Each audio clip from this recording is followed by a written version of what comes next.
Hello, good evening, good morning, good afternoon, good night, and welcome to Prog Chattery 777.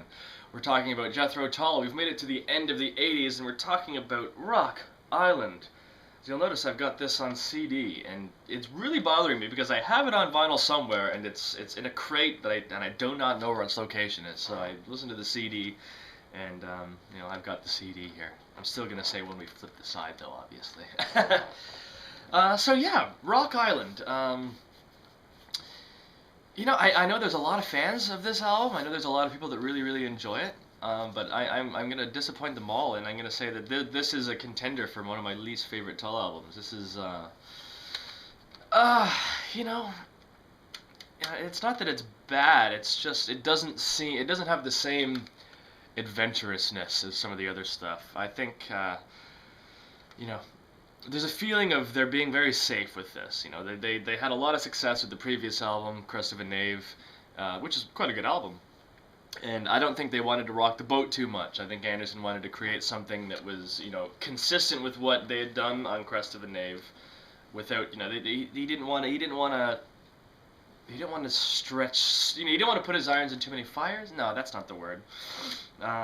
He wanted to keep the sound relatively consistent from the previous album. And, the result is basically Crest of a Knave Part 2, for the most part. It sounds a little less like Dire Straits, I'll say that much. But my problem with Rock Island is, the songs just don't seem that memorable. Anderson had been such a master of melody, and he created so many great songs with so many great hooks, and I'll listen to this whole album and I'll forget by the time the last song finishes up, a lot of the songs are no longer in my head. The songs don't have this lasting power, the staying power as some of the other material. But that's just me. I know there's a lot of people that really like it, and maybe I'm not registering the greatness of this album. But I compare the songs on this to the songs that were on. I'm gonna say it, on the songs that were on Under Wraps, and there's like a complacency about this one. Under Wraps is a band that's just totally on firing all creative cylinders and looking for all these new avenues and all these new ways of working, and this is just, it kind of feels like a band going through the motions. Did I say that? I'm sorry, I didn't mean to. That's just the feeling that I've gotten from it. It's also very dark. There's a couple of moments of humor in it, but for the most part, it is quite a bleak album. And Anderson is even acknowledged that. Great album cover. Yeah, I'll give it that. I really like. That's a great image. The flute hand on the island. That's quite cool. But yeah, maybe it's just it's a genericness. The songs sound just kind of like late '80s rock songs. And that's according to Wikipedia, that's what they call this period, the hard rock period of Jethro Tull. And I mentioned in the last video, I think I'm weird. I think I've got more problems with the hard rock era of the late '80s and early '90s than I do with the electronic period. I really like the electronic albums. I think A is brilliant. I think Walk Into Light and Under Wraps are both brilliant. And the rock stuff, I find it hard to get engaged with. But I'm gonna shut up. I'm gonna stop being so negative. I'm gonna talk about the tracks, because we'll digest some of the highlights as we go through. Because there are some great highlights on this, for sure. Anyway, let's give it a start, shall we? The album opens with Kissing Willy. Musically, it's pretty alright.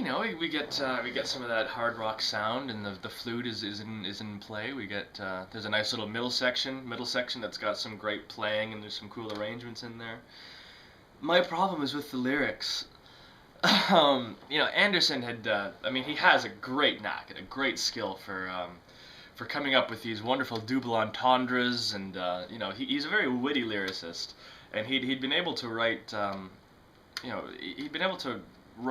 some very good. He wrote some very good innuendos in the past. I'm thinking of songs like "Hunting Girl," for example, "Budapest" on the previous album. There's nothing subtle about "Kissing Willy." It doesn't have that wittiness to it. It's I can see the analogy in the way that he's doing it, but it's just way too obvious what the song's about, and that kind of it spoils the party for me. But the music is good. You know, it's a nice little bit of that, you know, rock kind of stuff. So that's Kissing Willie. Album opens with that. Then we get to track 2, the Rattlesnake Trail. This is another one that's got a drum machine. So the drum machine is still present in the you know, the late 80s. You know, it's kind of the return to form, but they're still doing that you know, the electronic drums thing. You know, they still hadn't had a full-time drummer for a whole album since Broadsword. That's crazy when you think about it. And the song itself, you know, this is Rattlesnake Trail is one of the songs where I think might be, you know, it could be guilty of being a little bit generic. You know, it's just some riffs and yeah, the Rattlesnake Trail. It doesn't have the same hook as some of the other songs. Again, so I'm not a huge fan of that track. It's a bit boring for me. In track 3 we get Ears of Tin, which starts out very promising. It has that that folky edge, that quiet, dynamic, acoustic, organic kind of sound at the beginning. And you know, it builds up, and it turns into something of a generic, predictable kind of rock song. The lyrics are kind of cool. I mean, they're talking about Scottish politics, actually. Which, you know, not that many songs about Scottish politics that are, you know, on major albums that were released to the masses. So that's all right. But again, my problem is, you know, I'll listen to it and I'll be bobbing along to it, like, yeah, I get the beat going here, and you know, 5 minutes after the song's over, it's not in my head anymore. It doesn't stay with me. Now, maybe there's something wrong with me. I don't know. But who knows? Track 4 is Undressed to Kill. This one is... I think the lyrics... I like the lyrics a little bit more on this. It's still, you know, musically we're still in that just, you know, 80s rock song kind of territory, but it's talking about the life of a working girl. You know, a lady that, you know, does that kind of work for a living. Undressed to Kill. Again, the title's not necessarily so subtle, but I think the lyrics are quite strong, and it has a good, you know, it's a good take on that particular topic, and Anderson's got a real skill for putting an objective viewpoint over something, over a topic or a discussion or something, and you know, trying to let you see all sides of the argument. And Undressed to Kill is a good example of that. I wish the music was a little bit better, but you know, it's okay. Then we get to track 5. Now this originally closed the first side of the album, and this is where it kind of picks up for me. I think the title track, Rock Island, is a really good song. Again, it's one of the longer songs on the album, a little more extended, but it's got that very stately piano, bump, bump, bum, bump, bump, bump. And when it comes back, you know, and when this song winds its way up to singing the title, Rock Island, and that piano, descending piano bit comes back, I think that's a really, really strong bit of, you know, dynamics, because, you know, of course the chorus and the verse winds up, and then we get back to that stark, dark, quiet atmosphere. And again, it's typical of the album. It is quite a dark song about loneliness, isolation. You know, we all have our little rock island that we sit on and isolate ourselves from the rest of the world. But it is an extended song. We get a nice little midsection where there's some great playing. It speeds up a little bit. Martin Barr gets a chance to do his some great riffery.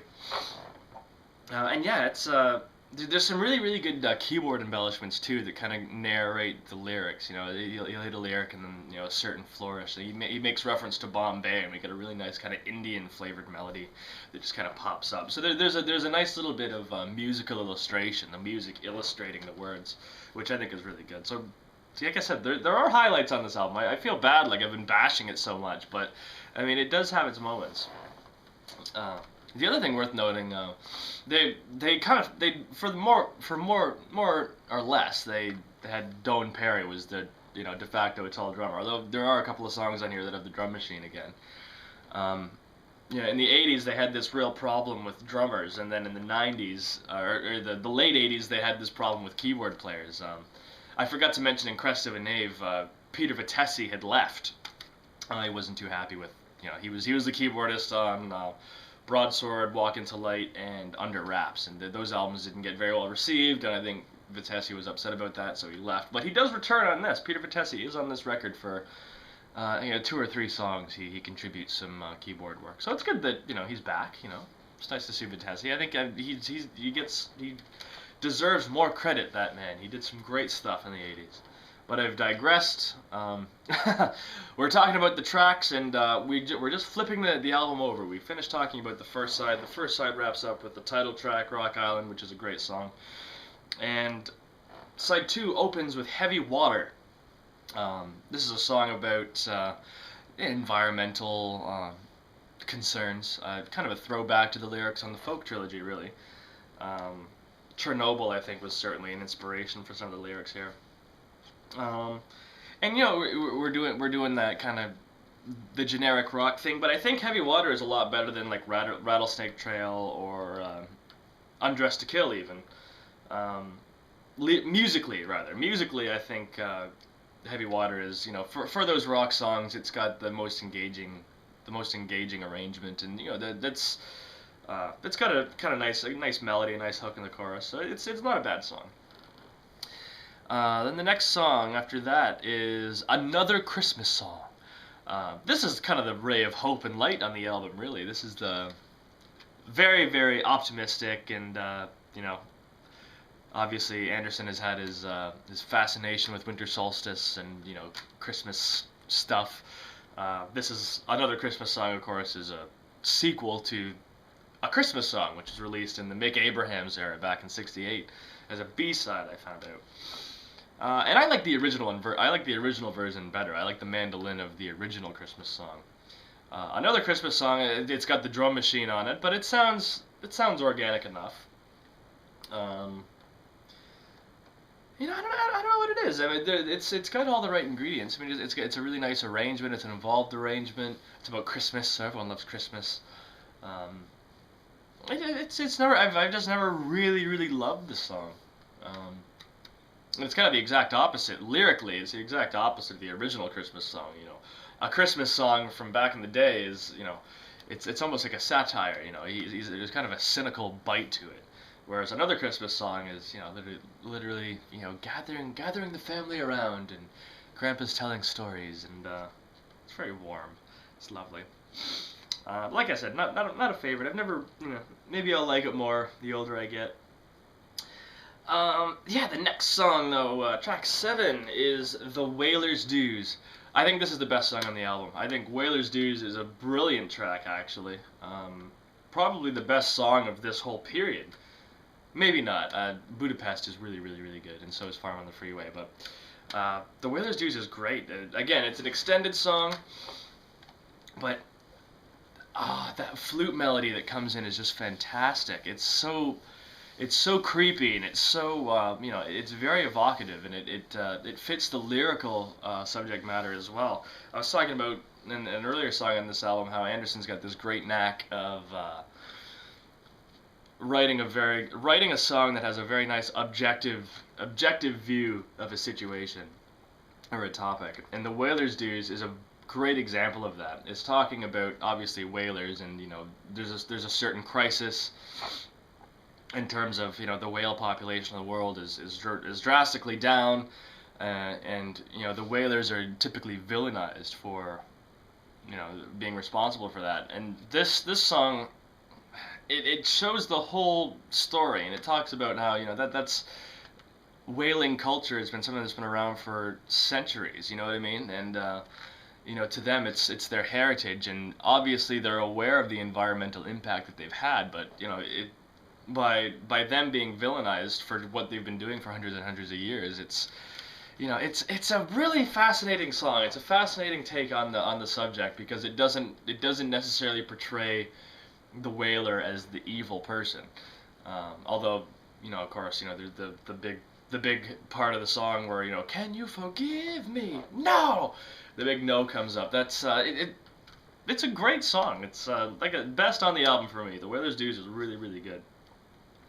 And like I said, it's an epic, so there's a lot of switching parts to it.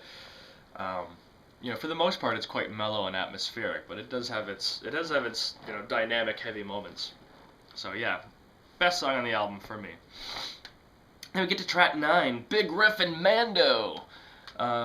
This is, of all the rocky kind of songs, I think I like this one the most. The end of the album, it kind of wraps up quite nicely, actually. This is the story of poor old Martin Barr. He had his mandolin stolen, and you know, obviously he was really attached to it, and apparently he went on onto a DJ's radio show or whatever, and pleaded for this mandolin back, and they never found the perpetrator, but it did get returned unscathed. So it's a happy story, and then the lyrics to Big Riff and Mando kind of, as Ian says, kind of put like his own interpretation of what might have been going through the guy's head. And again, you know, it's kind of got that rocky vibe to it. Just a bit ago, there's a bit of mandolin in there naturally. But yeah, it's a pretty solid song. I like it. And as the album winds up with track 10, Strange Avenues. This one, he kind of revisits the themes from Aqualung, and even references the album cover in the song, looking like or feeling like a record cover from 1971. That's kind of a fun lyric, a little reference that he throws in there, which is quite cool. The song itself is quite interesting. You know, there's very little lyrics to it, and again, it's very dark. It's very bleak. You know, it fits the rest of the album that way. But like I said, the song itself is kind of like one of Anderson's classic songettes, where he's just a few quick verses to describe a setting in a specific moment in time.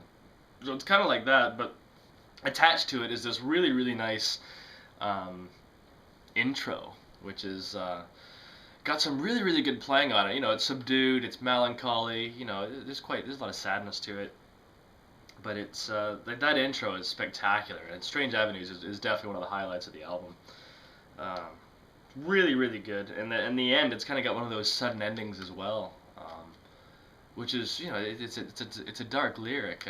Something, what is it? Little girl wonders. I'll make sure I get this lyric right. I've botched a couple of lyrics in these videos. I'm sorry. Yeah, the last lyric on Strange Avenues. And somewhere in the crowd, I think I hear a young girl whisper, "Are you ever lonely just like me?" And then the song ends immediately, and we get that last flute whine that comes in. So very stark, very dark, very.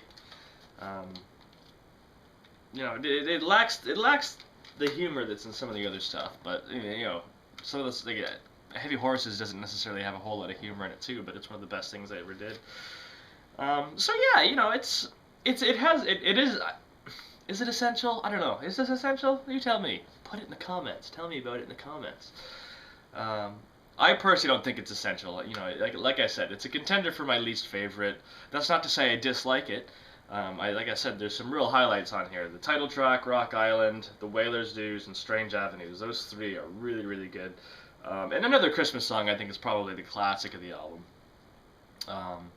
So yeah, there's enough material on here to, enough good material on here to keep you engaged. So, you know, don't dismiss it. You know, like I may have. I hope I didn't dismiss it. It's not half as bad as I said it is. What's the point of me of doing these if I say a bunch of stuff and then at the end just say, oh no, ignore what I said. But yeah, that's my take on it. It's in that hard rock period, which I find a little bit boring at times, but it's got some good stuff on it. So, with that, we're going to move on. We're going to dive into the 90s when grunge was popular. And, blah, blah, blah, blah, blah. The next album by Tull we're talking about is going to be Catfish Rising. So stay tuned for that. Send me a like, send me a subscribe. Thank you very much for watching, and we'll see you next time. Cheers.